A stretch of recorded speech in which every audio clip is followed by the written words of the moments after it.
joined. Thank you so much for joining in. I'm Niharika from the Indian Youth Climate Network, and I'll give a small recap of what happened in the last session, and then we'll move forward with the session for today. In our last session, we focused on global stocktake and the purpose of global stocktake, and also learned about the roles of finance, technology, and capacity building in climate action. We also learned about climate politics and the transboundary challenges in South Asia. The current session will revolve around youth, gender, and climate action, and we will also understand nature based solutions and media and reporting at home. The first speaker for today will be Ms. Meenal Pahuja. Ma'am, I dearly welcome you. I will extend a short introduction of Ms. Meenal before she takes over and give enlightens us with her insights and whatever she wants to tell us. Ms. Meenal is a biodiversity specialist and a conservation biologist with over 3 years of experience in species conservation and habitat management. Currently, she works as the project associate for Leaders for Nature at the International Union for Conservation of Nature, India. Ma'am, I'll please request you to take the lead and enlighten us with all the knowledge that you have. Thank you so much for joining. Thank you, Niharika. Hello, everyone. This is Meenal. Thank you for the introduction and thank you for having me. It is always a pleasure interacting with the young audience. That is my most favorite audience to interact and have discourses with about nature conservation, climate action. So thank you for giving me this opportunity again. So please allow me a few minutes to share my screen and get my presentation ready.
To everyone.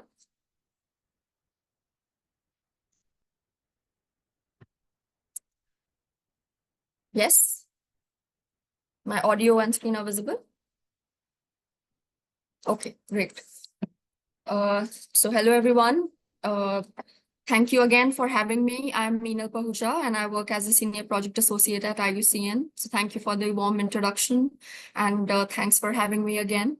I would like to start by reiterating again that how wonderful it is to always interact with the young, enthused audience and also the future leaders for tomorrow who are taking such enthusiasm in the climate action and doing something for nature.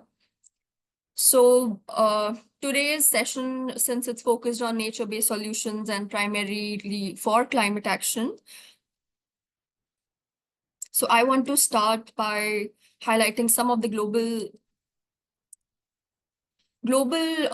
discourses, global agendas that have been revolving around climate and nature-based solutions. Since nature-based solutions is gaining a lot of traction around the world, coming up in a lot of policy frameworks, a lot of multi-environmental agreements, let's reverse a little bit and see how we are doing overall globally. So there have been 9 planetary boundaries introduced by Rockstrom, which recently have been crossed. They were assessed, they have been assessing almost every 4-5 years on the limit of boundaries that we are crossing. And the recent 2023 analysis mentioned that we have almost crossed 6 of the boundaries.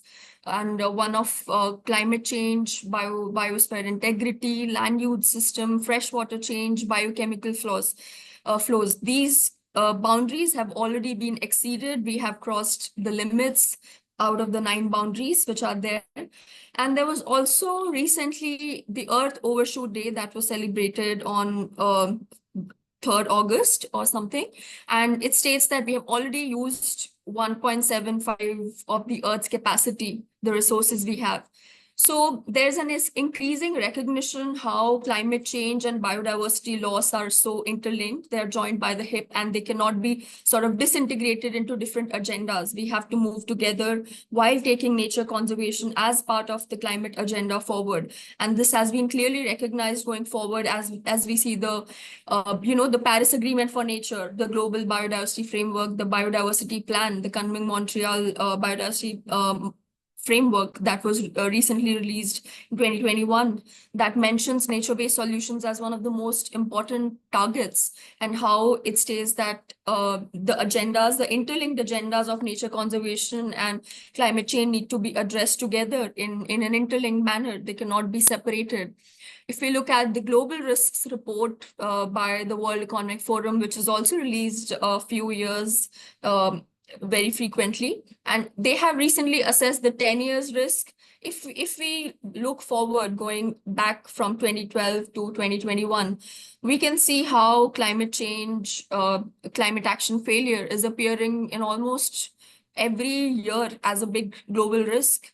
And if we assess the last 10 years of if we look at the 10 years of risks that have been assessed, failure to mitigate climate change, failure of climate change adaptation, and biodiversity loss always appear in the top 5 categories in the global risk section, along with other natural resource crises, the natural disasters, extreme weather events that we are clearly seeing almost every year in local, regional, national, global context. So these are the new reality, which we are already part of, and we can see it manifest in front of our eyes. So talking about nature-based solutions, how are we integrating that to address these twin crises, the triple planetary crisis of biodiversity loss, climate action, the plastic pollution? So as I was recently talking about the biodiversity plan, the target 11, which is to restore, maintain, enhance nature's contribution to people, clearly states that, I don't want to read it out loud, but I want to emphasize how the ecosystem functions and services have been emphasized, and through nature-based solutions or ecosystem-based approach can benefit both nature and people. If we look at the recent World Health Organization and IUCN report, which was for designing nature-based solutions for human health, we can look at the top 10 priorities which were listed, biodiversity being one of them, equity at the center and design of governance, youth, gender, how they need to be integrated. Youth leadership was one of the major agendas that came out, and very important. Inclusive financing for climate action, climate solutions for NbS. These were prioritized in some of the major reports. And since we are talking about youth action for climate change, I want to highlight some of the important discourses around the world that have prompted youth action, youth leadership for mainstaying nature-based solutions, mainstreaming them in their agendas, talks, in global discourses. So there was a global youth position statement on NbS that came out through the Yongo Network and the Global Youth Biodiversity Network, where 1,000 plus youth voices, 118 countries led this position statement on NbS. And there were a lot of youth panels discussions where youth was inclusive. They were a part of the table. They were part of the decision-making process, and how youth and NbS, what is at stake and how they can move forward at COP15, the CBD COP15. Now we all are hearing nature-based solutions as, the way forward, as one of, the gospel for how we can take biodiversity loss, climate action into our agenda, how we can impact, how we can be the agents of global change. So before diving into nature-based solutions, how they originated, maybe I would like to hear from the audience and, all you young people, what do you think are nature-based solutions? Maybe I should not reveal that slide before I hear some of you. So of course, like, nature-based solutions is already a part of so many discussions, and it has been for so many years. But again, there's a lot of disparity in what one understands to be NbS, what they can be classified as, and what can be classified as nature-based solutions. So anyone, I would like to hear more. Even a rudimentary basic understanding, that would be great.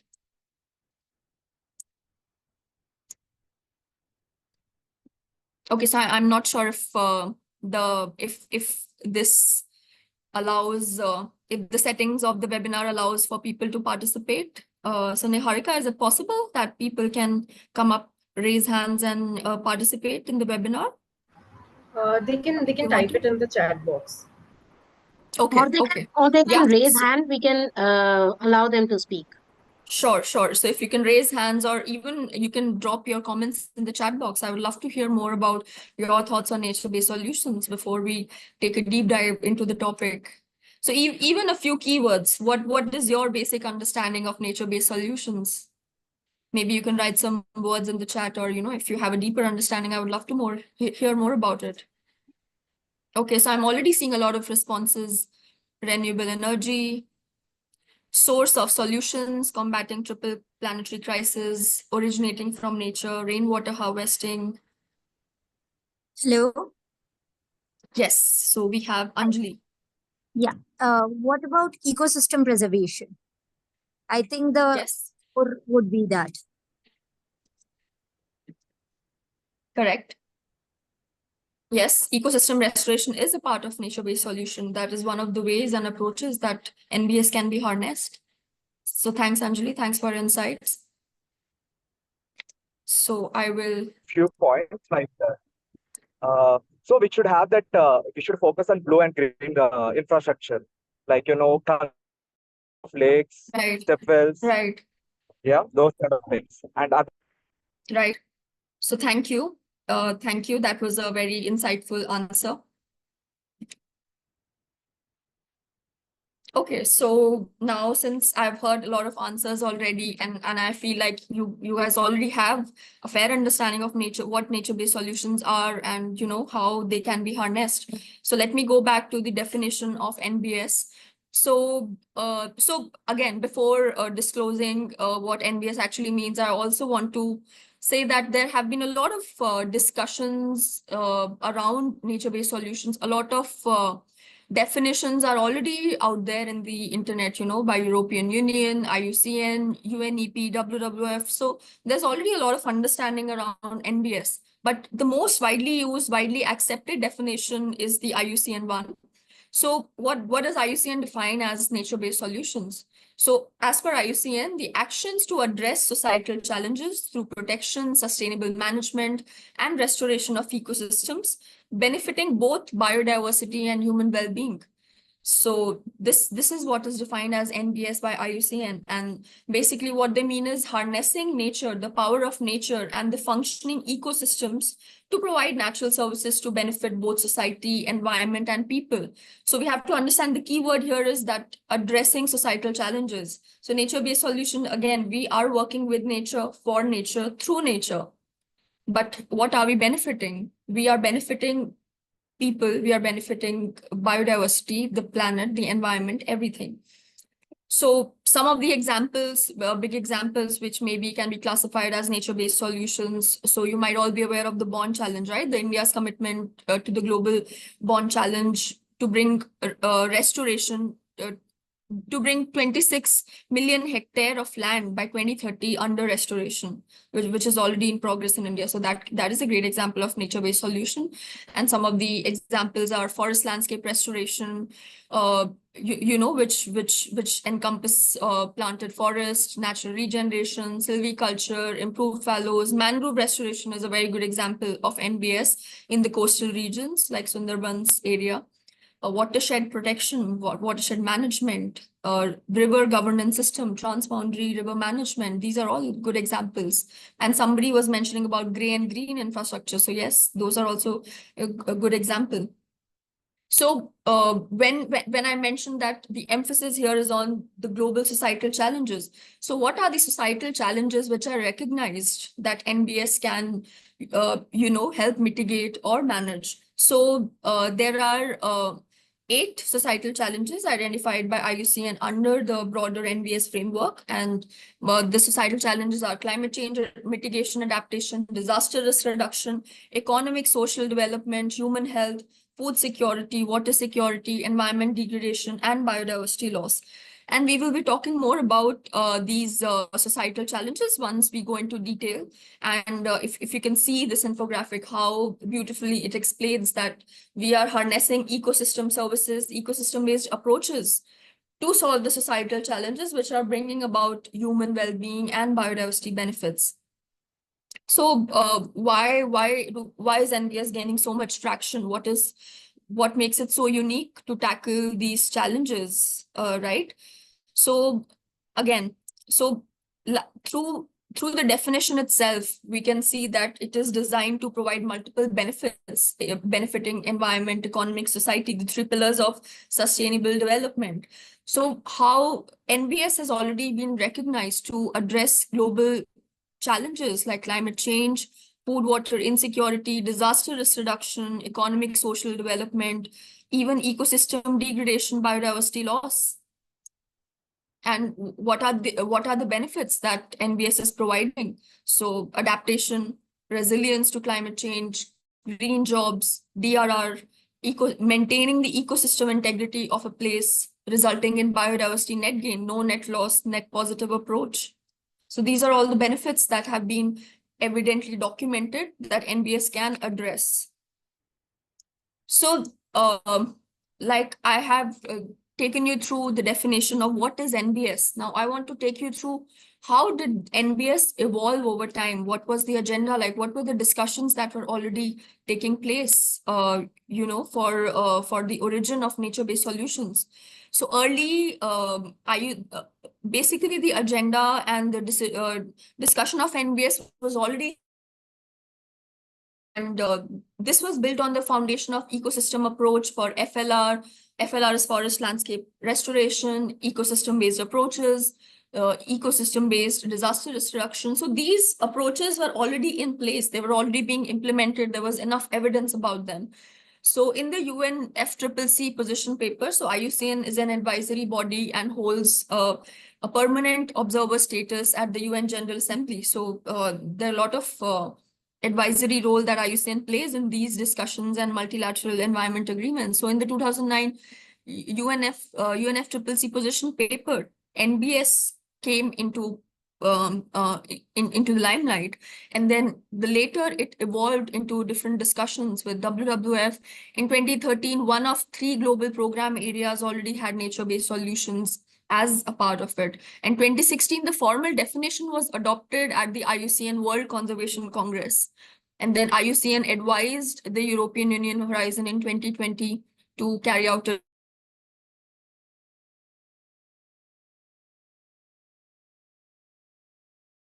public consultations. And then in 2020, the NbS was adopted at the IUCN Council and operationalized. So we see that the discussion has already been, you know, heating up, and it was already mulling over in these global events, but it actually, the standard, the definition, and how it was adopted is quite recent. So here we see how the global momentum on NbS has already been built. And if you can see this is the global standard on nature-based solutions that was released, which I will be talking about in a little while. So again, now we know about the definition of NbS. We know that it's already present in the global discourses, in the biodiversity plan, the Paris Agreement for Nature. So why is it that do we need a standard? We need to understand that before we move into understanding the policies and standards around nature-based solutions.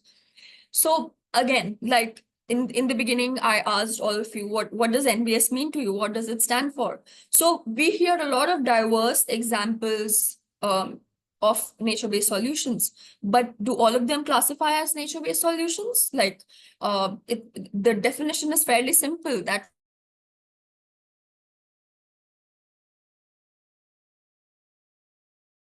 in order to avoid any misclarity and, you know, in order to avoid disparity in what nature-based solutions can be construed as, in enhancing confidence among decision makers and realizing the full potential that NbS is aimed to achieve, we need a standard for that, so that the application is uniform across. It can be scaled up at different levels, from local to global level, and there is clarity among all stakeholders. And NbS is meant for all stakeholders, be it youth, research, academia, government, private sector. It can be used by anyone. So we need greater and greater clarity and standardization on what NBS can actually mean for each stakeholder. So what does the standard do? The standard was created in 2020.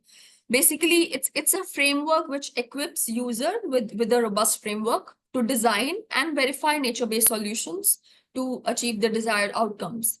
So the purpose is twofold here. It is not just meant to verify whether a project or an initiative can be regarded as nature-based solution, but also to help the designers, the users, to enhance and make more robust, project management plans, initiatives, implementation, monitoring actions. So how they can move more towards achieving nature-based solutions in the right frame and work. Provide opportunities to link the work with the global goals. So basically, it is providing you support to apply, learn, and keep strengthening. So it's an iterative process. How can you improve the effectiveness, sustainability, and adaptability of the interventions? And again, like I mentioned, who are the stakeholders using it? Ranging from government to planners to businesses, donors, financial institutions, in any and every region and scale. So I will move a little towards the global standard now. So this is how it looks like. It is already available online. It's an open source. So if you are interested, you can have a look at it. I will also be talking about more learning and capacity building options available for that. So this NbS standard is a very facilitative standard, which, like I mentioned, is meant for design and verification and scaling up. And what does it actually entail? It has 8 criteria and 28 indicators, which try to address and harness the power of nature-based solutions and how those can be achieved at scale. And this was co-created. Like I mentioned, there were a lot of consultations that were already happening before the design of NbS came out. So it was based on co-creation, using conservation science, social science, traditional knowledge, keeping every stakeholder in place. And the drafts were crowdsourced through 2 rounds of open consultation. More than 800 people across 100 countries, 1,000 comments were received and tracked. And the standard was developed. Now coming to the standard and the 8 global criteria. So the 8 global criteria are at the heart of the standard. This is what anchor the entire standard. So if you look at the 8 criteria, so these are NbS should be addressing societal challenges at scale, one of the most important criteria, which was already mentioned. NbS need to be designed at scale. There needs to be biodiversity net gain. They need to be economically feasible. They need to be inclusive and have diversity, equity in the decision making, in the co-creation.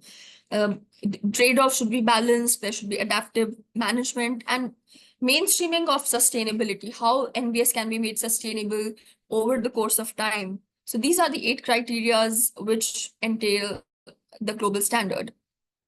And then you might be wondering that there are 8 criteria and 28 indicators. So how are we measuring that, right? Like we already mentioned at the beginning that NbS standard is meant to verify, to help you design it. So what is the basic framework behind it? So we already have a framework of the 8 criteria and 28 indicators.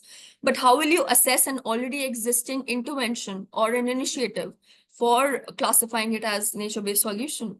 So a self-assessment tool is what will help you achieve that. So due to the scope of this webinar, I will not be able to go too much into detail about that, but I will give you a snapshot of what it looks like. So we have a self-assessment tool towards the end, wherein you need to assess how closely your intervention initiative is aligning with all these criteria and indicators and is adhering to the standard, and how you can then inform your internal and external stakeholders on the sense of verification to measure these indicators. And this self-assessment sheet will help you give an indication of where your interventions are strongest at, where is it weakest at, so that you can work to address those challenges. So this is the final output. So once you go through the standard, these are the 8 criteria, right, which we talked about. And what is the final output that comes out of using the standard? So once you do the self-assessment through the 8 framework, this is an example of what your result will look like. This is a spiderweb diagram, which talks about the NbS self-assessment overview.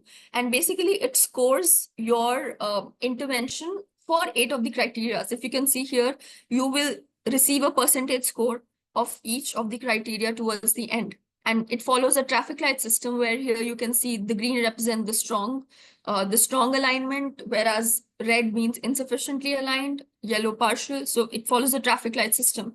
And you can see here that if there is a red insufficiency in your criteria percentage, then the intervention does not adhere to the global standard. That means that is where your scope of improvement lies. And if you look at the spiderweb diagram, all these peaks and troughs represent the strong points and the weak points of your project. So here you can see societal challenges is one of the top peak with scoring 89%. That means that your project or intervention is addressing societal challenges very well.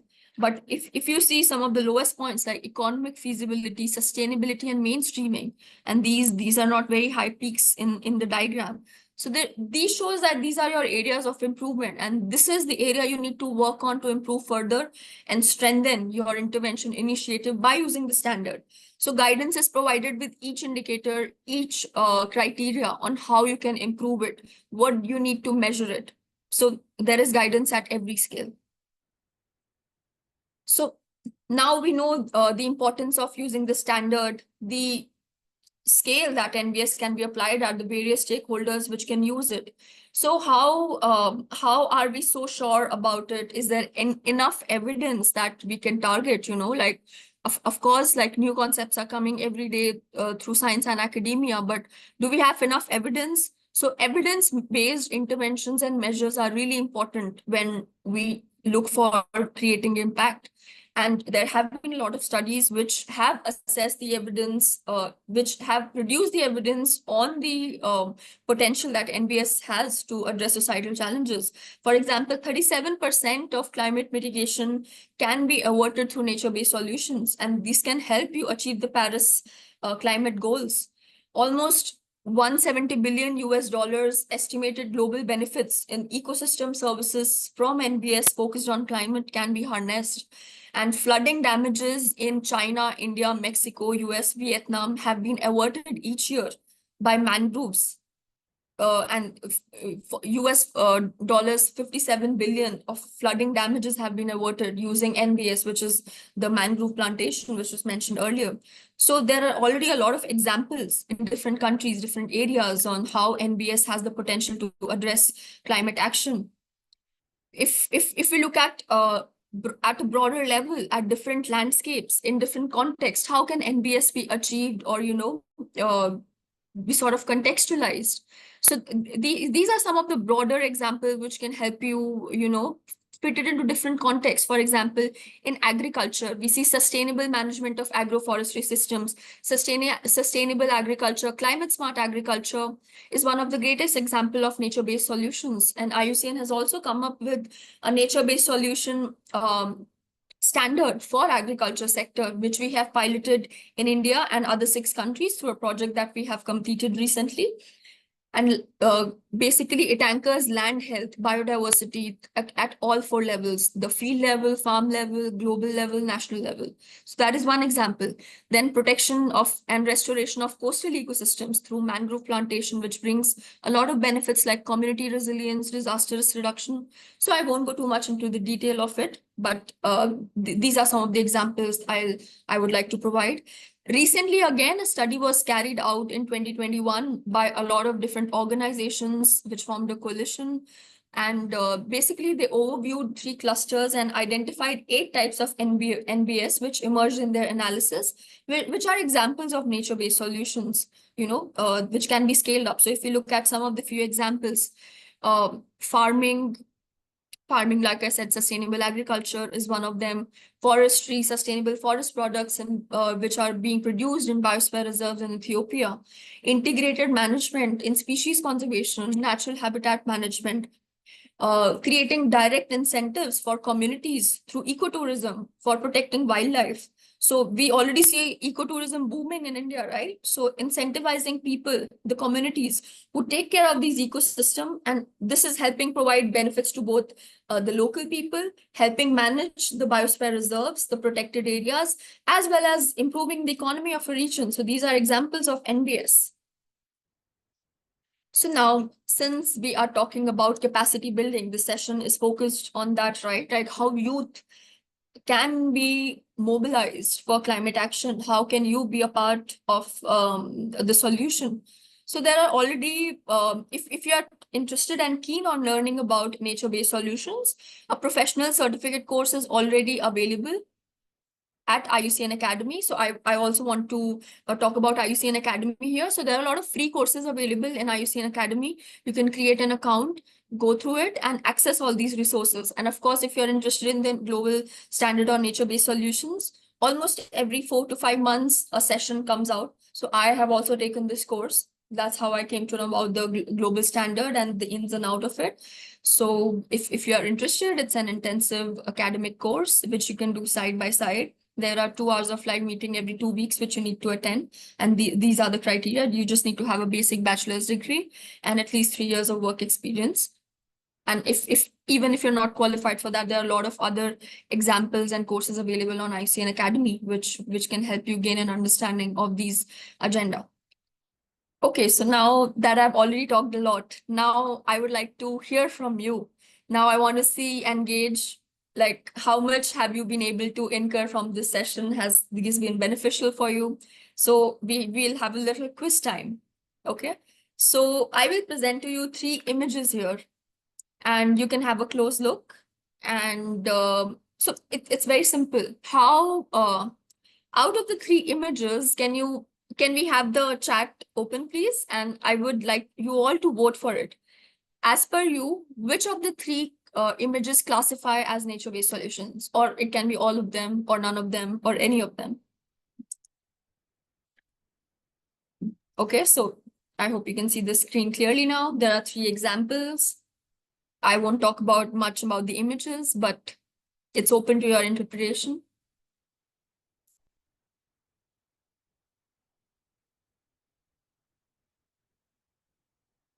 So is the chat open? Yeah.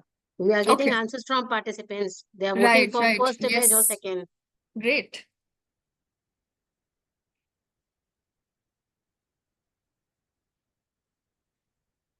Okay, I see a lot of 1 and 2 only.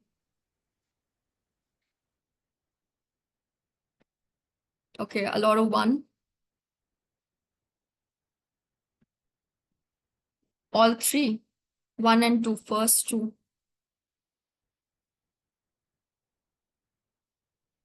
Okay, great. So this is great. Like, I have presented this image in a lot of forums and, panel discussions. And mostly very rare that I receive the right answer. But like, I'm surprised that most of you have guessed it right. It's correct. It's the first one. And like, I feel so happy that I've been able to make you understand and add to your understanding about it. So thank you. It feels that you're a great audience. You've harnessed the power of NbS very correctly. So again, okay, now I will move to the answers.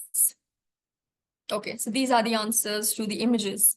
And most of you got it right. I could see 70% of you voting for 1. Most of you were confused between 1 and 2, but yeah, 1, everyone was voting for 1. So great.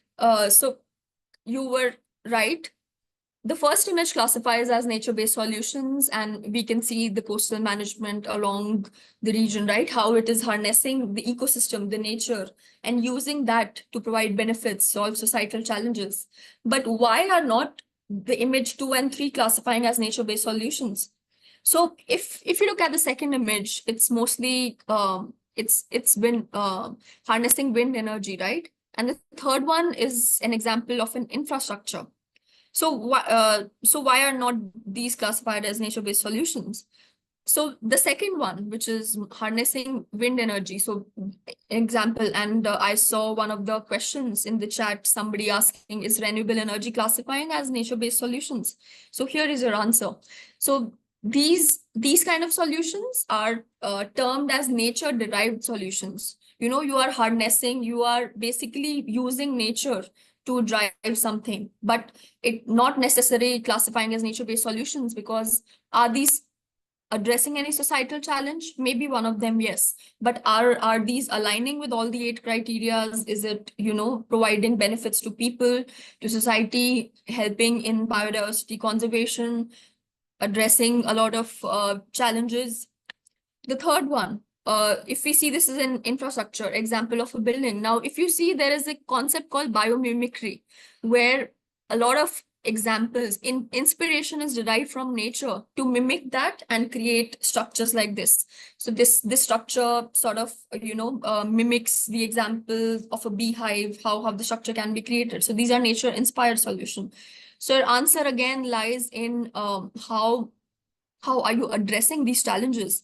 Are you addressing all the challenges and not just one of them? Are you helping provide benefits to the society, to economy, to people, the environment? So I think you've all got it right. And before going forward, I would like to share. Is my screen still visible? No, Meenal, it's not visible to us. Okay. Okay, before.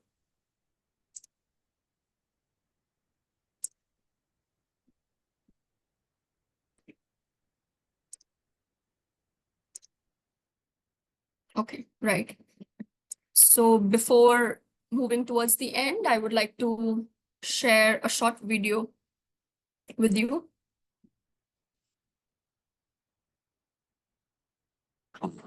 Can you hear the sound? No? No. Just give me a moment.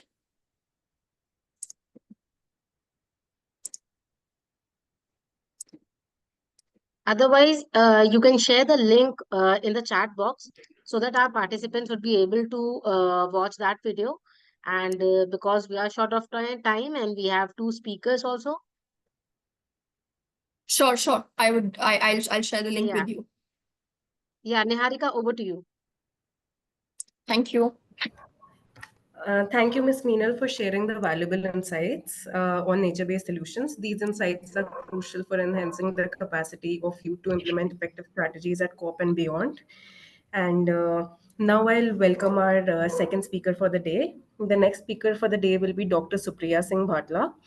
She is the manager of project development at Earthbanc with extensive experience in project management and partnerships. Previously, she served as the assistant vice president at Laura Ecological Solutions. Her career also includes consultancy roles at GIZ and the World Bank. I welcome you, ma'am, and I'll give it over to you. I'll ask you to please take the lead and enlighten us with your knowledge and insights. Sure. Thank you very much, Niharika and Meenal, for that lovely presentation. Not keeping too well, so sorry about my throat. I think it's really great, first of all, to have an all-woman panel. It's really lovely to me to, hear Meenal on what she has to say on nature-based solutions. It was really good to go through all the basics.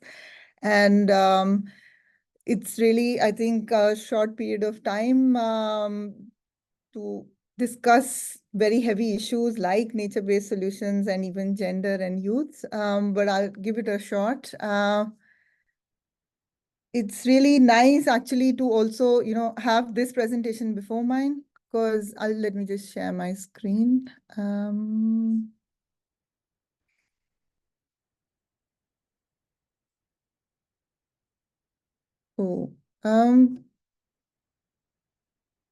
Right. If I share my screen, just let me know if it's not visible.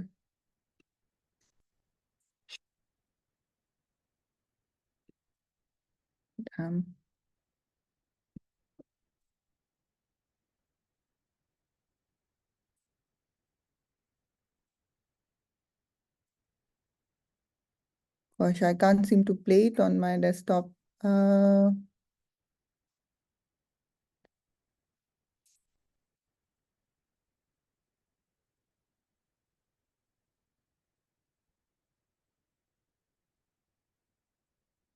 think I'll have to do it through my.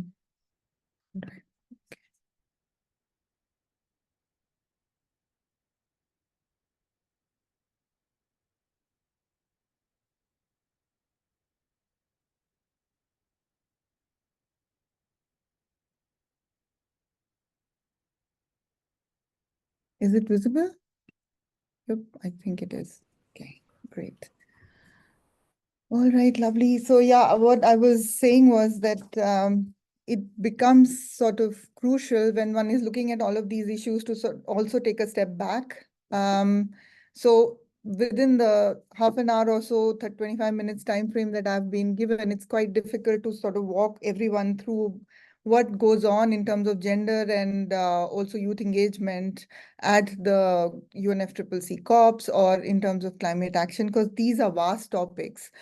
So I usually start with this statement that climate and the way we work inside this sector is very much personal. So if as a person you want or you are interested in knowing about something, you will yourself go out and learn more about it, right? So nothing from this presentation is very new or something very eye-opening, but what I want this presentation to be is that anchor point for developing our talk together, weaving the narrative that Meenal just went into and looking at it from a gender and a youth lens, trying to see how things matter to us and how they don't, and why do we even talk of gender? Like youth, of course, we know because a lot of people who are young today are going to bear the brunt of climate change. So this is an important topic for them, right? But why talk about gender? Why talk about societal processes at all in these terms? And what does it really entail when we talk of this? So I'll just start with a small, discussion point also related to this. I don't know how many of you have read Amitav Ghosh's book that he wrote, The Great Derangement. It was quite an interesting book for me as a person because I have background in sociology, social sciences, but I work at the intersections of science and society, and also look at policy processes quite a bit. And in that book, The Great Derangement, Amitav Ghosh says that an issue like climate change, everybody knows the climate is changing, everybody knows the environment is getting affected, everybody knows what pollution means.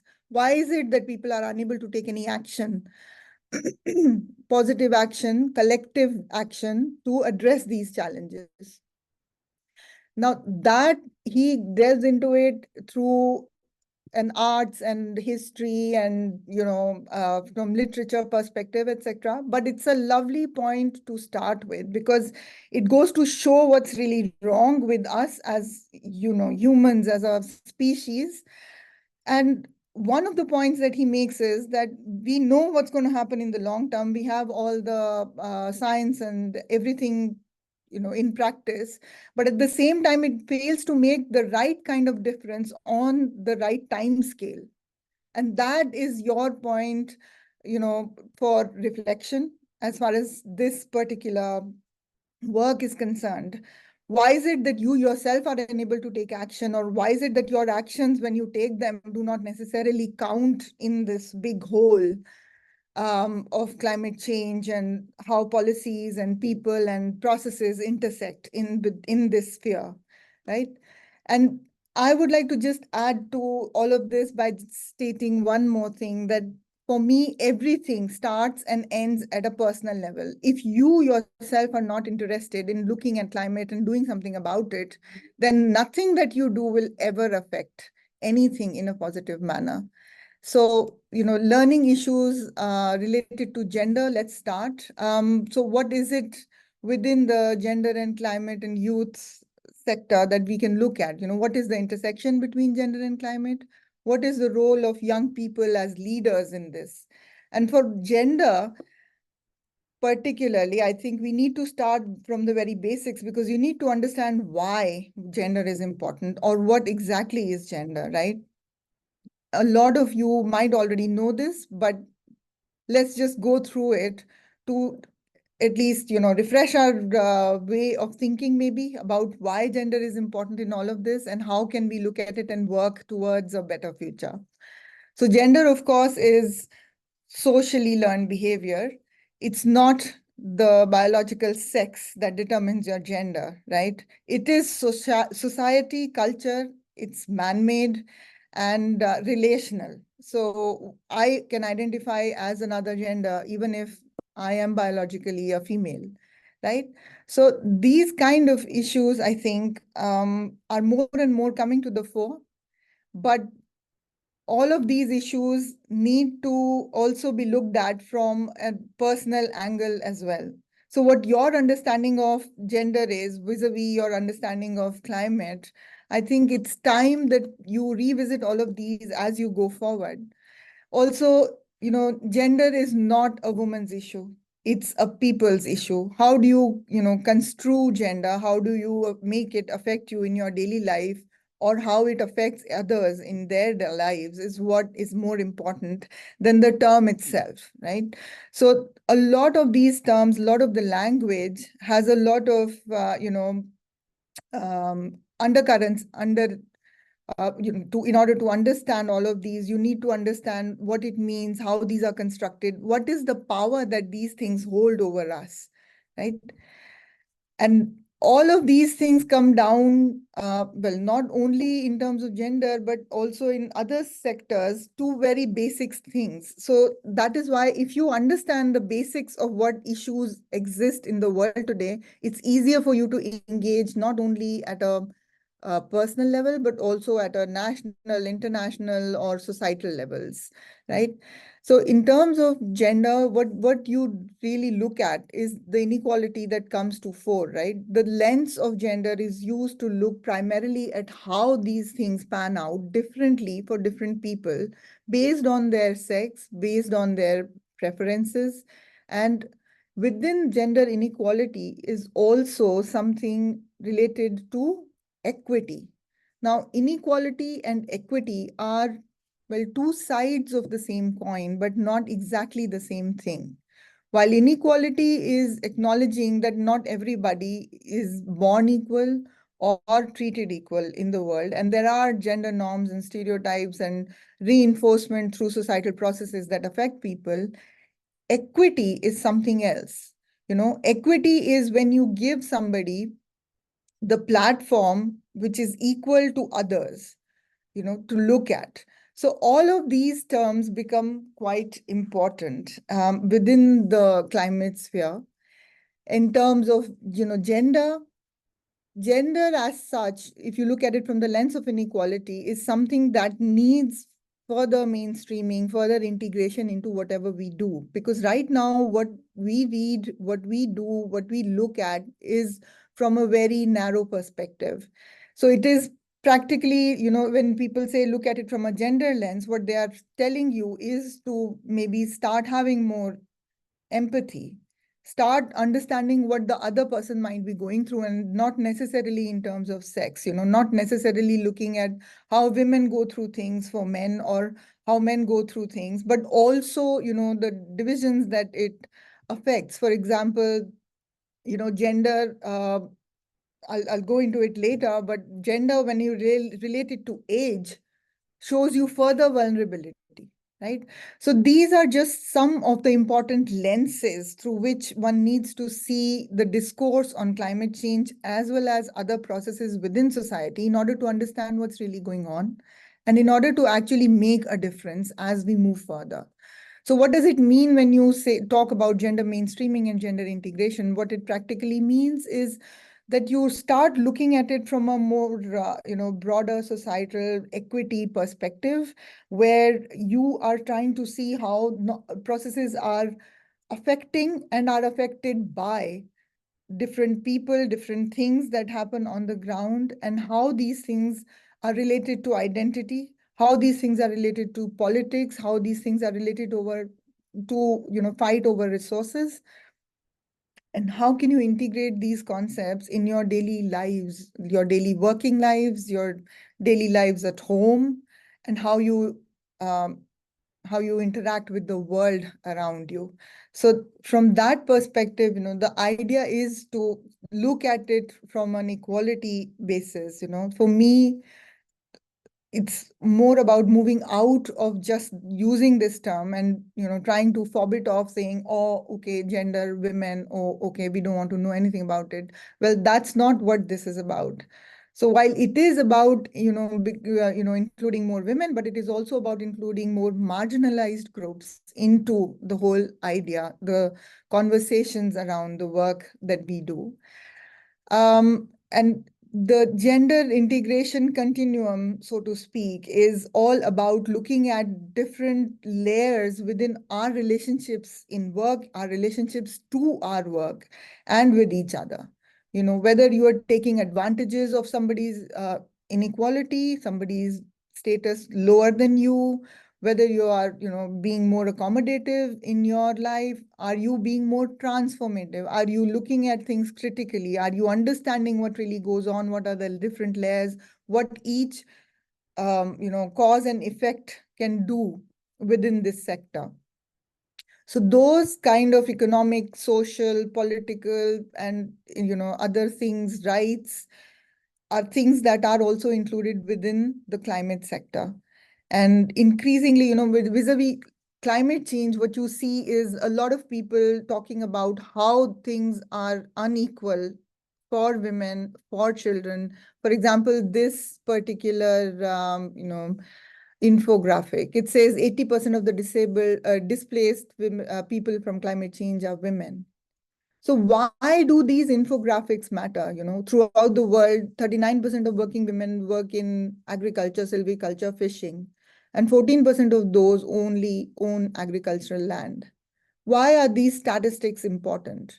They're important because it gives you a very clear snapshot of how unequal things can be. While you might think, oh, my sister and my brother, they're equal in my house, right? They might be, but then at the same time, they might not be. They might be given certain preferences because of which certain life decisions are also affected. So these infographics tell you those facts very clearly. So it's not about somebody trying to advocate specifically for women, but it's just trying to show you the larger picture, the nuances that occur in these climate dialogues, how things are unequal for all of us, how things can be affected unequally when certain things happen under the climate change era or under any kind of work regimes that we fall into. When they say that more women died than men in the European heat wave in 2003 in France, most of these deaths were for older women. What does it really mean? So when you look at such infographics, whether it relates to gender or to youth or to other people, try to think of what goes on in creation of these infographics or in highlighting all of these facts. And throughout your working lives, I think these are aspects that you need to keep looking at, looking at everything from a critical point of view, looking at everything in a way that you can actually affect change rather than just trying to see things from somebody else's viewpoint or lens. Try to develop your own filters in which you have these important things highlighted. And moving on, if you look at social inequality and vulnerability to climate change, now what happens is that there are pre-existing social disparities in the world, already disadvantaged populations, already disadvantaged groups, and that includes youth and children as well. Disadvantaged because you probably are, maybe right now this group of people is in a state where they can affect change around them, but children hardly can, right? Children are the most vulnerable. And among children, there are further, facts, resources that you can look at to see how girls are impacted far more than boys, right?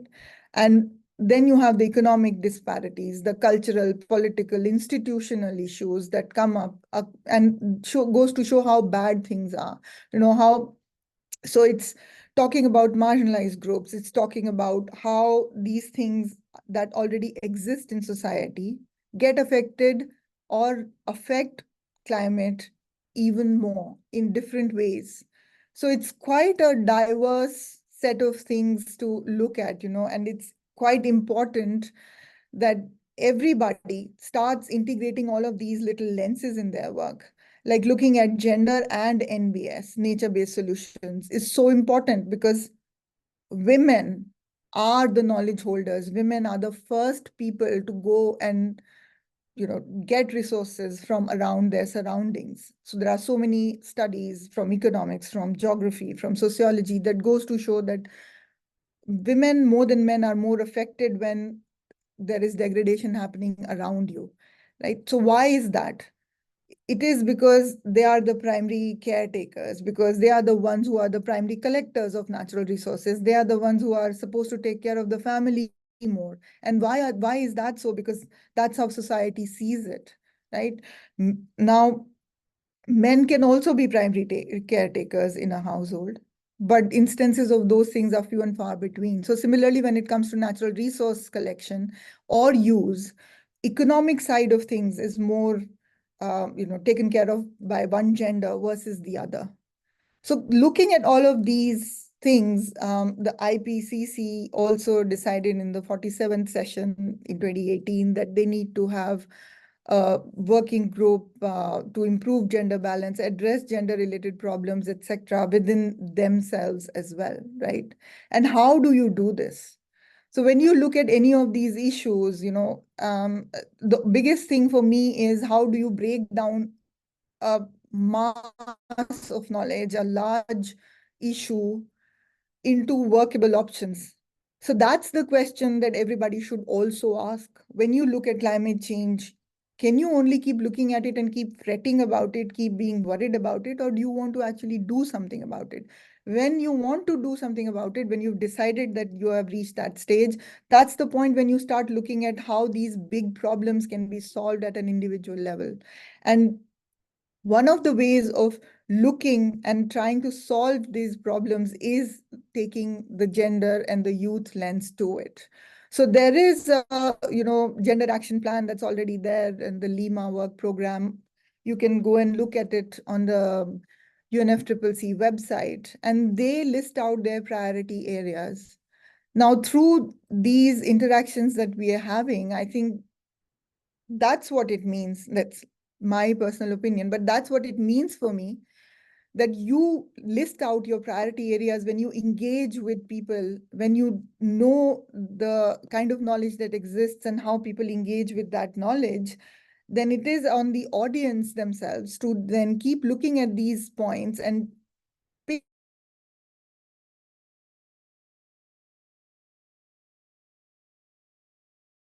range of problems, of solutions, of different ways of doing things. And within all of that framework, prioritize what you want to work on, break down these tasks. So again, coming back to Amitav Ghosh, like he says, why are we unable to work on a collective problem like climate change? Because I think, it's difficult for people, and he also states it in some manner, to think of problems in the long term and how their current actions today can affect things in the long term. Like, I know plastic is bad. I shouldn't be using plastics in daily life, but do I care? Because I don't see the plastic pollution right outside my house, so I don't, right? But looking at it from another lens, getting to know things from a gender perspective, for instance, I know that if I throw too much plastic outside, ultimately it ends up in the ocean, it ends up in landfills. And who gets affected by all of this? It will ultimately come back to me, right? It enters the food chain. I take vegetables from the market. How do I know those vegetables don't have microplastics? I don't. They do, most probably, because even mother's milk in humans has microplastics these days. So you see, if I complete the loop and if I still don't care, then I probably should not be in this sector. So it's as simple if you want to make it, or quite complex if you want to work on these things from an outsider perspective all the time. But being an insider, the perspective that you need is this. How do you engage with people around you? How do you work with people, especially women and youth? And engage them in a more productive manner? How do you, show that you want to make a difference, and how do you show to yourself that you have made a difference? By breaking down all of these things into workable points for yourselves. So importance of youth, importance of integrating gender, I think is quite clear. It's only a matter of, maybe just stating the obvious, so to speak. So there's, like I said at the beginning, nothing new that you are going to learn. It's just, some of the points need reiterating time and again, and probably these interactions do just that. So how do you do these things, enter into capacity building programs, or maybe develop one for yourselves? Gender disaggregated data collection, that happens all the time. But what does it mean to actually do it on the ground is something that you can learn. Then you can look at, how these funding mechanisms in the UNFCCC work, and how are they prioritizing gender responsive youth-led initiatives. But how does it translate in your country's context? From there to your state's context, local context. Do you actually have access to these resources or not? If not, how can you get access? So all of these perspectives are so important. And because youth bring in that freshness, energy, that will to do things, to change things, to affect things around them, that's why young people are so important. That's why children are so important, because they are a mirror. They are a mirror for parents to look at every day and see what their actions are going to lead to tomorrow for their own children. If no one is safe, how can money keep you safe tomorrow? Being extremely rich, how can you still be safe if no one in the world is safe from effects of climate change? And children make you see that, right? So that's why it's so important. So integrating gender and youth for me is also then, it kind of flows very, very evenly. It's something that's for everybody to look at, recognize the impact that the climate processes have on everybody, factors like age, socioeconomic status, disability, and then how do these shape work environments, how do these shape social environments every day, and in exacerbating or reducing your vulnerability, what kind of a role do these things play? Now, these kind of intersectional approaches are extremely important, because when you get into the UNFCCC or you start looking at the climate regime, so you look at how processes work. If you do not have such a nuanced approach, what you end up doing is taking decisions that affect millions without considering the effects of your decisions themselves. And that is why more and more it is important that people engage at the right platforms, start local and go global. Instead of, just targeting the UNFCCC, start recognizing how to engage in these processes more locally at your, in your neighborhood, at your pace, where you can affect change. And then you move out and, increase those changes as you move forward. So creating inclusive platforms is another way of approaching the same issue. Like, you establish and you support youth councils and advisory boards, look at the local, national, and international levels separately. Look at how can you ensure a gender balance. So if you are a part of a team, if you don't have at least gender balance in there, then it becomes a problem. Like, so many times on these climate platforms, what I see is all men, even on panels related to gender, sometimes it's all men talking about issues that affect not only men, but also women and children, also indigenous groups, also economically powerless groups. So you need to have more and more diversity. You need to engage more and more with everybody. Instead of just looking for ratification from your peers, look for dialogues where ideas and other actionable points can be exchanged and work together. So leveraging digital platforms, amplifying your voices, creating mentorship programs, those are the ways in which one can be part of this. Now, coming specifically to UNFCCC, I think everybody knows that there is a women and gender constituency already. which is one of the 9 stakeholder groups in the UNFCCC. It was established in 2009, and it has been granted a full constituency status in 2011. Now, within the UNFCCC negotiations, if you go, I think this constituency has its own work cut out. But when you look at the negotiations themselves, none of these constituencies have as much power, but I feel like women and gender constituency has the least power, because that perspective is hardly ever included in the way these policies are made or looked at in a way where more engagement can happen from other people. Like initially, the civil society groups were able to at least affect some dialogue through engagement. But now, increasingly, I see that voice also just getting reduced or being sidelined, like being kept out of the main negotiation table. And people, might argue that negotiations cannot involve everybody, but, I think they can. You need to just find ways to involve more and more people and engage with them. But at the same time, time is of essence as well. And that's why groups like the Women and Gender Constituency or youth groups, Youngos, and similar organizations and people working on these agendas need to have an increasing voice in the climate negotiations and also in terms of affecting policies and work within their own countries and within their organizations, wherever you're working.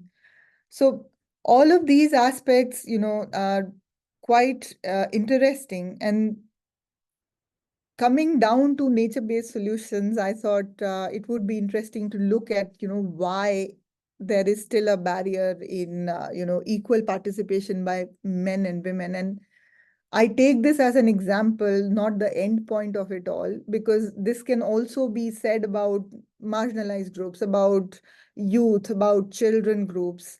So why is it that there are so many barriers? Because you have so many divisions in society. You have gender division of labor in your house, in your workspaces, even in educational institutions. Women are always looked at in a certain lens. They are more caregivers, and men looked at more as earners. Even today, there's heavy competing demands on women's times versus men's. They have to take care of the house, they have to take care of their work, they have to take care of their children, and maybe very likely elderly in the household. Then looking at it from a resource angle, limited access to information on how these resources are managed, for example, forest or livelihood development, low levels of formal education, gender differentiated knowledge, what women know versus what men know, what might be told to me as a female in the household versus what kind of information comes to a male in the household. So things like these, including gendered tenure rights, who owns the land, who owns the trees, who owns the income that comes from these aspects, and then social factors, also safety and security issues when you're working in the natural resource management sector. How involved can you be in day-to-day processes? How can you be out and about? So all of these things matter. Like in the forest, how many of our forest guards are women? And because I've worked in this sector, I know that there is a huge difference in how female forest guards approach issues versus how men approach them. But in terms of hiring them, there is still a bias. People think women will not be able to do patrolling because there are security issues, because women are not strong enough. But none of those things ever matter to the women who are actually forest guards. They do go out and do their work. So all of these things, the way in which women and men are impacted by resources, again, who selects these species for plantations that happen versus who collects the resources when the NTFPs are collected, impacts on health are different. Decision making is, again, highly centralized in one sector with the male. Lack of employment opportunities in the proximity of females' homes in villages. that becomes a problem. Forest degradation, natural resources, and even adverse natural resource access and natural adversities like droughts, they increase even more, the vulnerabilities that women already have socially, ecologically, culturally. And that is why the effects of these things are more on women and children.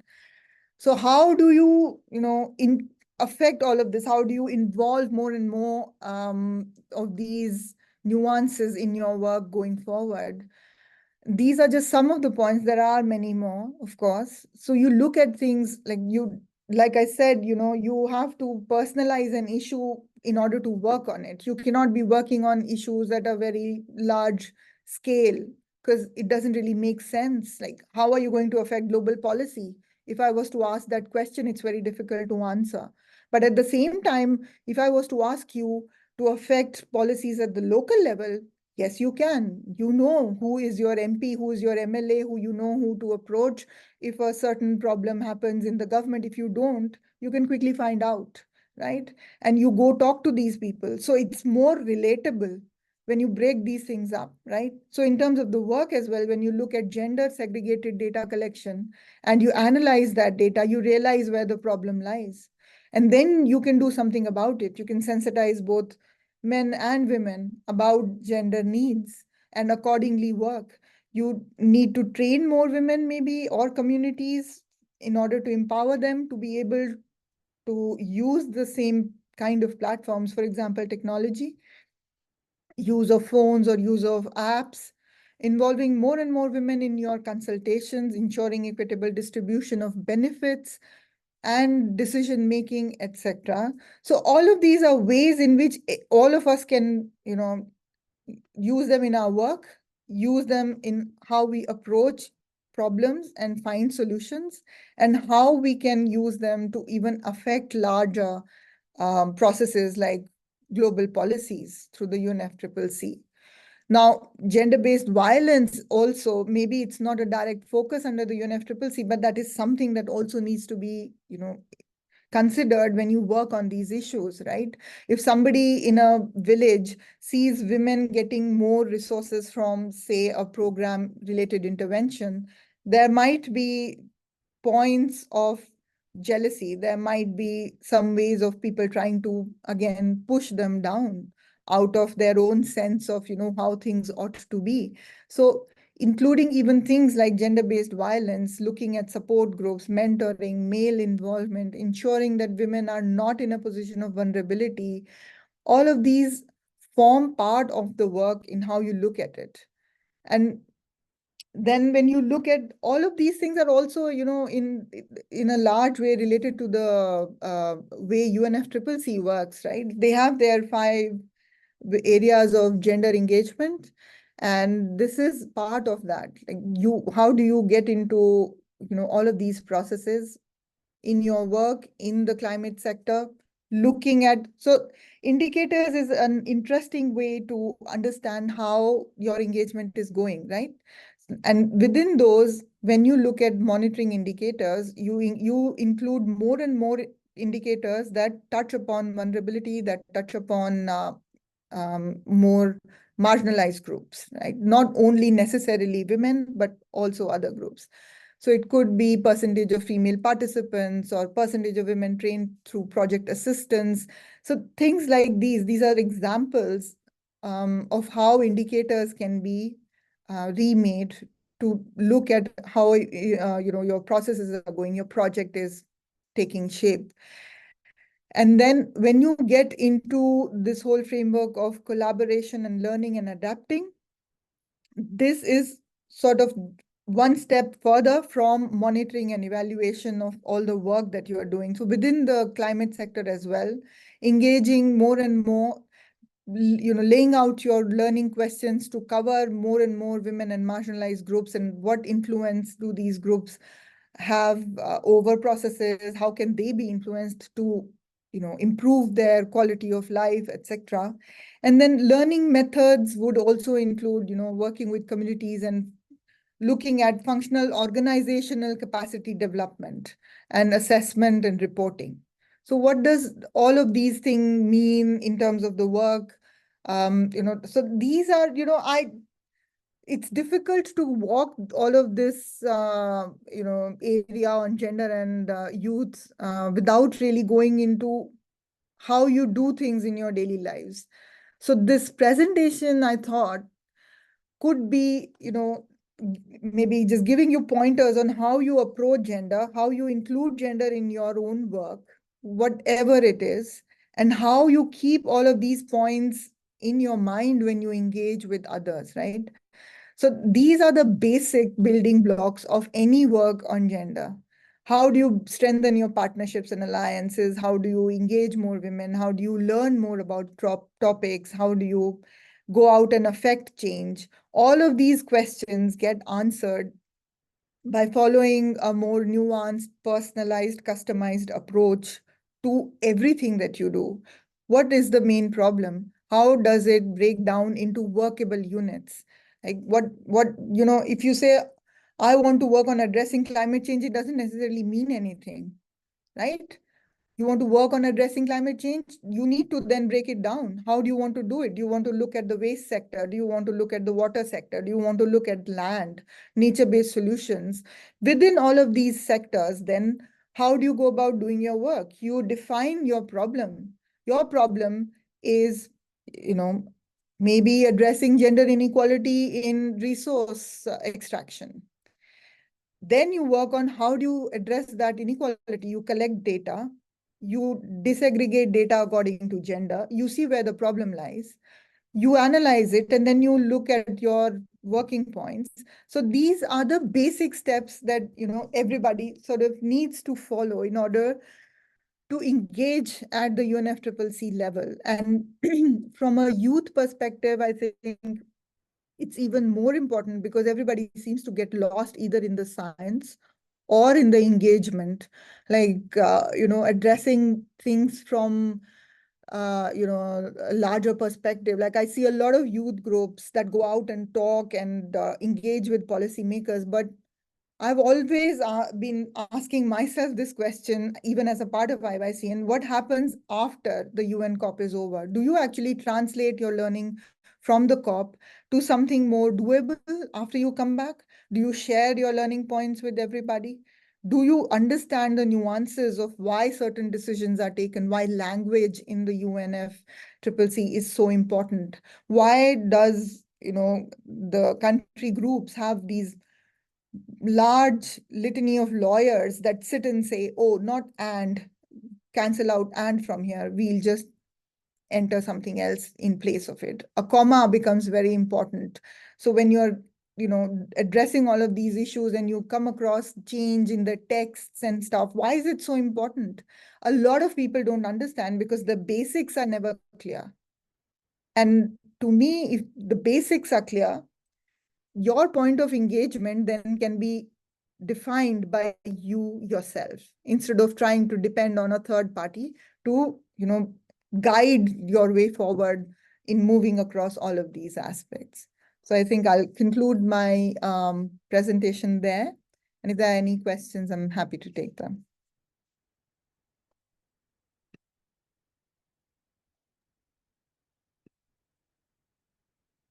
Niharika, you there?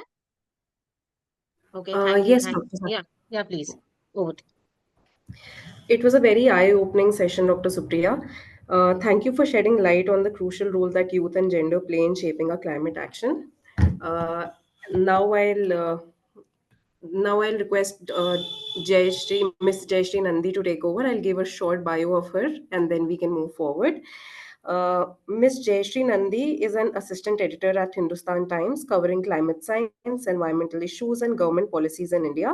With over 13 years of experience, she has won the 2019 Young Environmental Journalist of the Year award and the 2015 Asian Environmental Journalism Award for sustained reporting.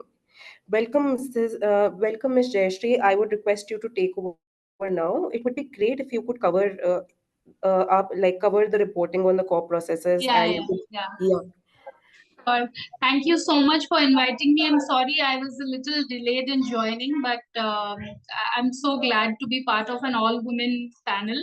And this is a very important subject. I hope it helps young reporters and also who are not reporters just to understand the dynamics of reporting on COP.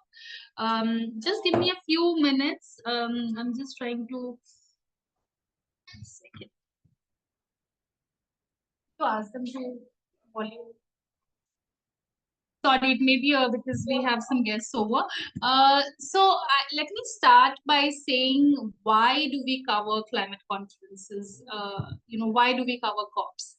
So the reason, there are multiple reasons. The first reason is that in the past 12 months, since June 2023, we have seen record temperatures continuously for 1 year.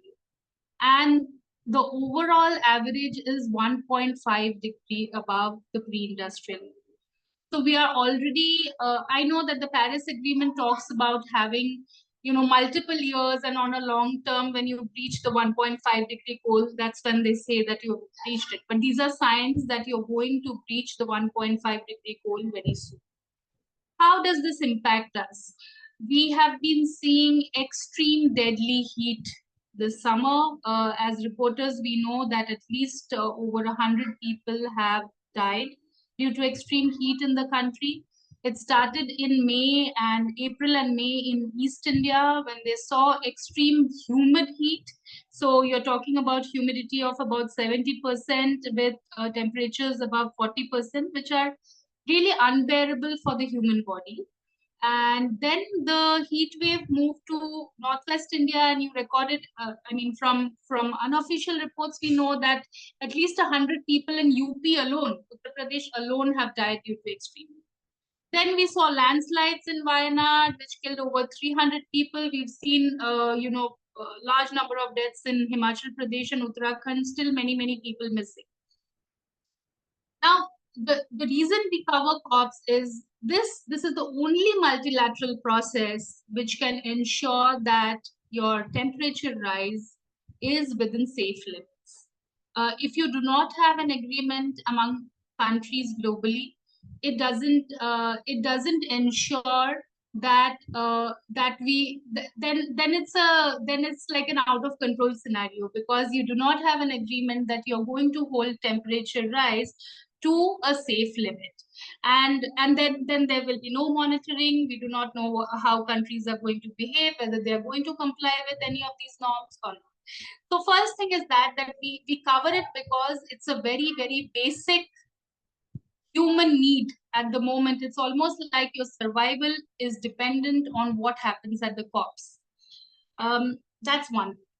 The other reason why we cover COPs is because the world is not equal. All of us know it. We know that the global north, had a different lifestyle, had different access to different kinds of benefits, different kinds of survival mechanisms, while the south did not have that, or the south is just getting there. And if you look at historical responsibility, you will know that the large part of this problem of climate change has been caused by a few rich countries that have emitted more than their fair share in the past, which has already led to a rise of about 1.1 degree in global average temperature. Why is this important? Why is this politics important? Why do we need to know how the North behaved and the South behaved? Because I think the COPs are also a forum to ensure justice for this part of the world. Every time we cover COP, we try to reflect the Southern perspective. We want to see how various climate policies agreements impact the global South. So as journalists from the global South, it is also our responsibility to cover the COP very effectively, very carefully, to ensure that the global South perspective is also there, and that there is no injustice meted out in the form of any policy, in the form of any regulation or any agreement to this side, to the African nations, to the Asian nations, to India, to many other poor countries who have not contributed to climate. Now, these are two things that come to mind when I say why do we cover. Now, how do we cover COP? COP is not really a very straightforward story. Let me be honest, it's a very complicated subject. It has, on one hand, you're dealing with a lot of acronyms, a lot of jargon, what LULUCF and what is that? When you say pre-industrial, for many people, for the lay reader, people don't even understand what you mean by pre-industrial levels. Why do I need to know what is the difference with the pre-industrial level? I mean, there's so many acronyms out there. NCQG, whatever that means. I mean, to a common man, it pretty much means nothing, right? So so it is a very complex subject, but how do we cover it? I look at it as a dynamic story, as a story of how countries are trying to deal with the problem of climate change. So the process of covering COPs actually starts much before the COP happens.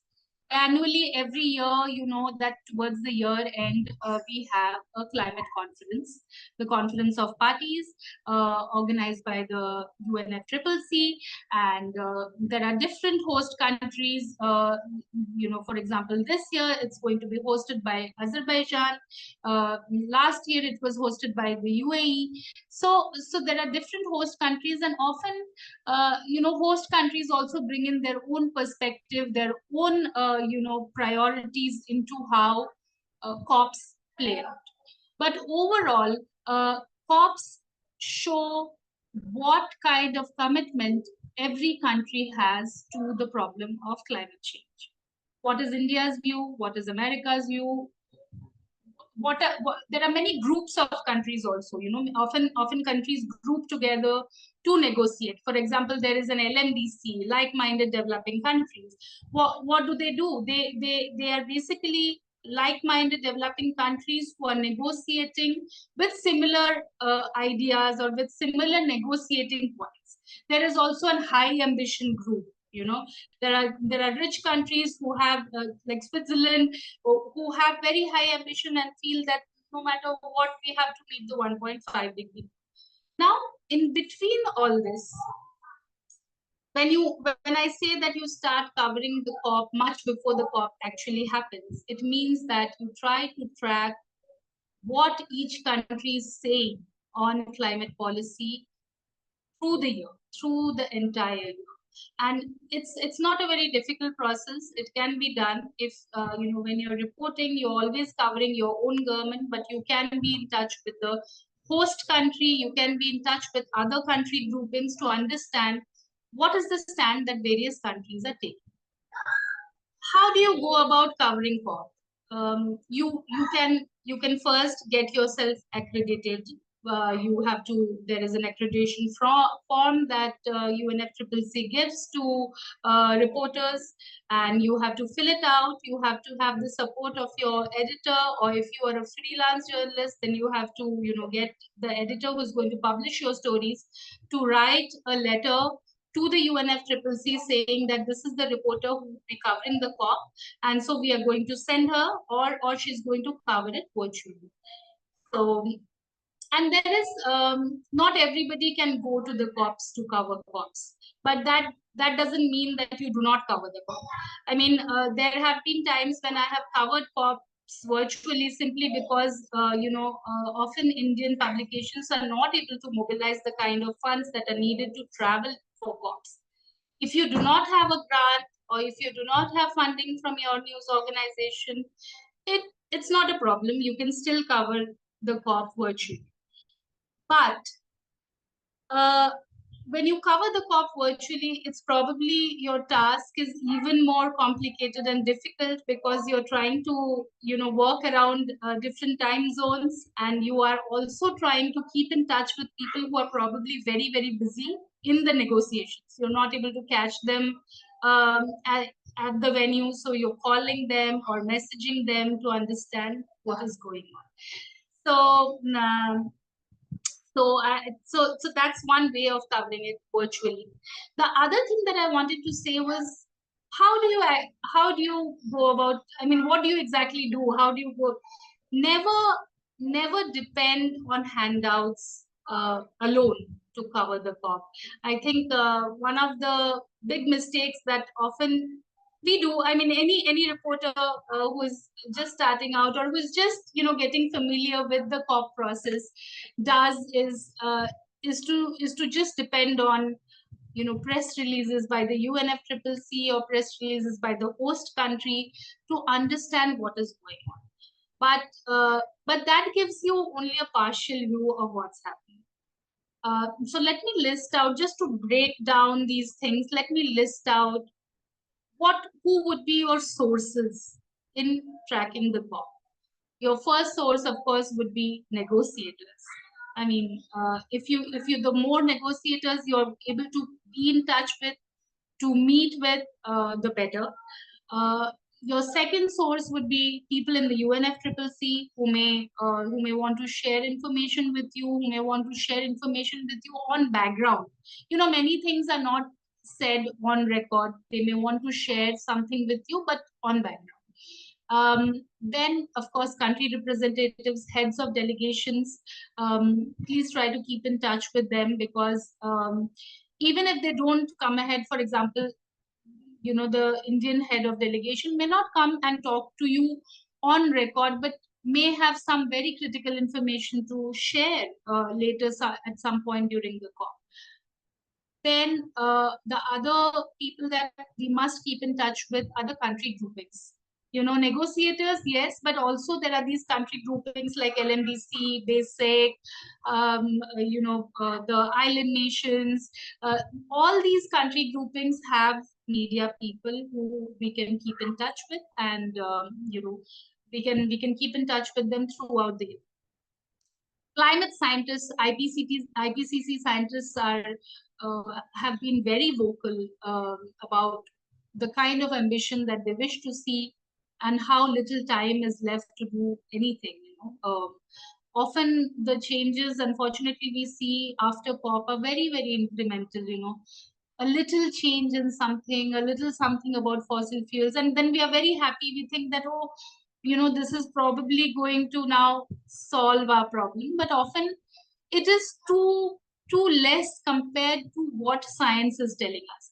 So it's always a good idea to, once you know, a development happens at COP, it is always a good idea to run it by a scientist, to understand what is the science perspective. Does this really help when we say, you know, for example, phase out fossil fuels, you know, but with lots of caveats, you know, like the transition fuels, nuclear, this, that. Does this help? And also the timelines. I mean, is it actually really going to help us meet the 1.5-degree goal, for instance? So scientists, and then of course activists. Lots of activists have given me very, very critical information at very important moments, and that's why I keep in touch with lots of activists, not just climate activists, but there are activists who are working on gender, who are working on water, who are working on biodiversity. They're all mostly there. They try to attend the COP, so it's best to keep in touch with them. And last and finally, just to, you know, even when before you attend the COP, it would be a great idea to understand what do people think about this issue, you know, about climate change. Because if we have a people's perspective, it sort of helps us simplify things for the general reader. So these are some of the basic things that I wanted to share. Now I'll share a little bit about the politics that you know, that journalists from the southern countries and journalists from the northern countries see and face, and why it's so important to you know, have global south journalists write a lot about the COP process. It's simply because I'll give you the example of how you know, how there was a controversy about coal during the Glasgow COP. towards the end of the COP, there was this, there was this sudden huddle, and there was this discussion about how India tried to stop the agreement from happening because they did not like the wording on coal. The interesting thing is, whenever India raises a red flag on coal, it is, sort of, there's a lot of limelight on India saying that, oh, look at them, they do not want an agreement, or look at the African countries, they are not coming together for an agreement, whatever. But if you see, when there is no reference to oil and gas in most of these agreements, I mean, there's always this reservation that we are not going to mention oil and gas, simply because the northern countries are more dependent on oil and gas to run their countries and to run their utilities. So this is the kind of very complex politics that we see at the COP, and it's always important to have that nuance in your reporting. Why a certain word is missing in the text and why a certain word is there in the text. Why is historical responsibility, for example, never mentioned in any of the texts? Or there is, even if it is mentioned, I think there was a very arch reference to historical responsibility in the UAE COP, but even then it hardly recognizes the main emitters or polluters. It is simply because the world is still very much skewed to the global north, and they have the resources, they have the finance and the technology to actually help solve this problem.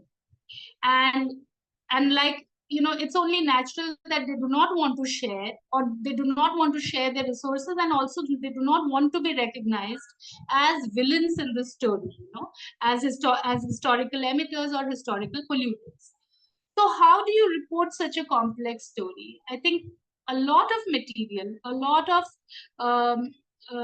things are already there in the UNFCCC document, and also in the Paris Agreement, which pretty much very clearly states that there are a couple of articles which state that the developed countries have the responsibility to share finance for transition in developing countries and technology transfer. So you can always refer to those articles and say that this is the way it works, and this is how the agreement has happened. And that is why, again and again, there is also a reference to equity and common but differentiated responsibility. What are these two things? Why is it important to mention these? I was reporting on the Bonn. So when you're reporting on COP, it's also important to refer to the Bonn climate talks, which happened sometime midway, around June. And when the Bonn talks happened this year, what happened was there was a lot of debate about who is going to provide finance in the new finance goal, NCQG, which is the new collective quantified goal, which is basically who is going to provide money for the post-2025 period for energy transition and for adopting a low carbon development in all the developing countries and developed countries. So there was a lot of debate among developed and developing countries, because developed countries said that let's expand the donor base. Let's have emerging economies also contribute to this new finance.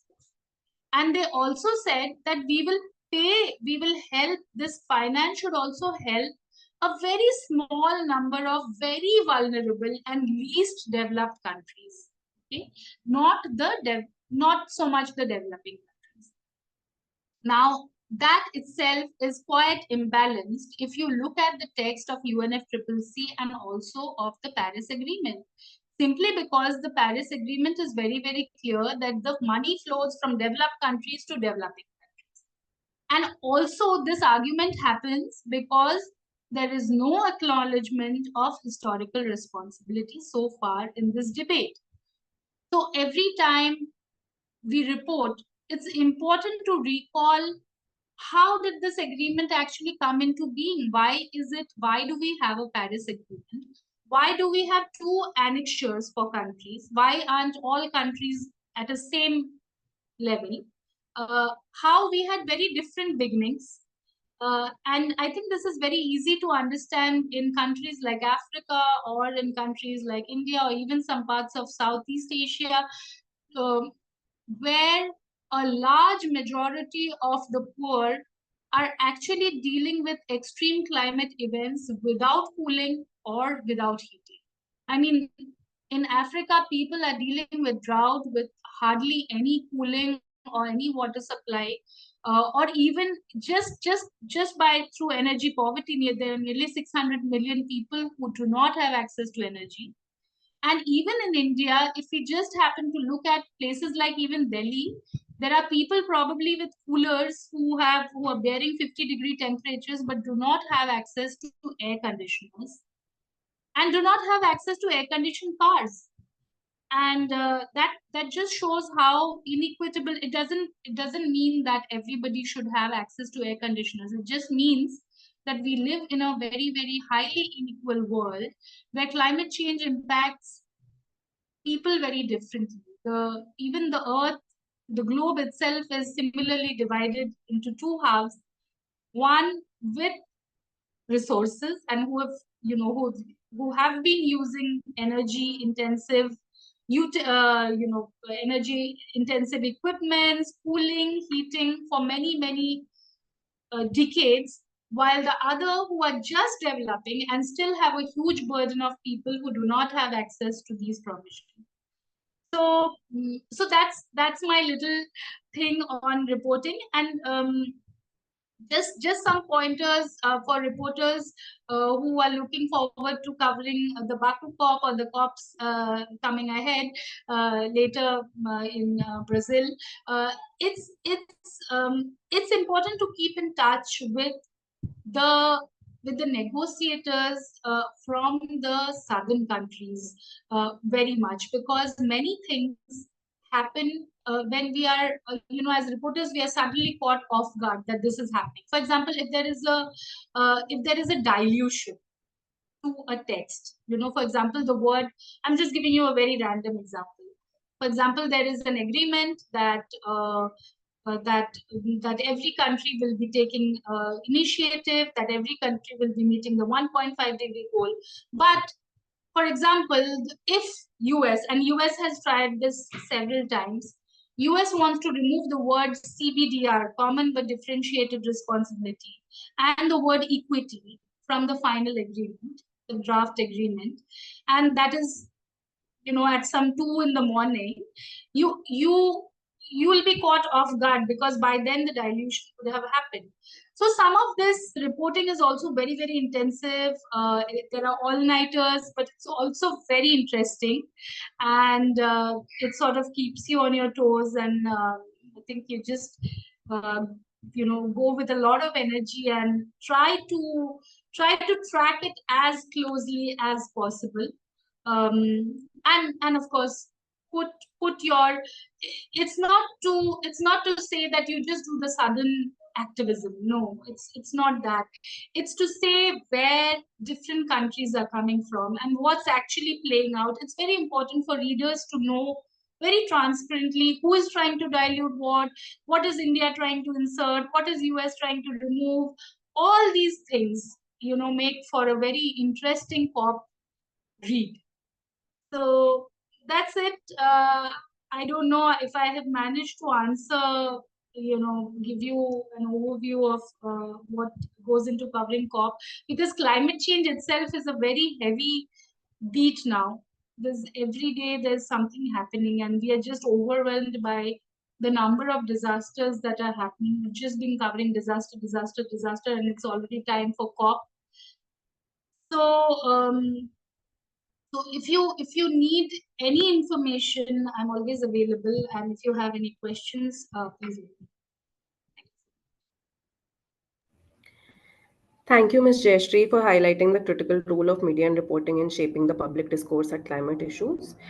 It is important to understand the challenges associated with virtual reporting as well as the do's and don'ts, and you have highlighted them very nicely.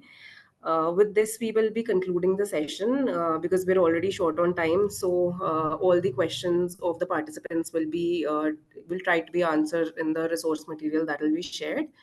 Uh, Dr. Sakshi, do you have anything to add, or we can conclude? Yeah. Niharika, please conclude the session. Okay, thank you, everyone.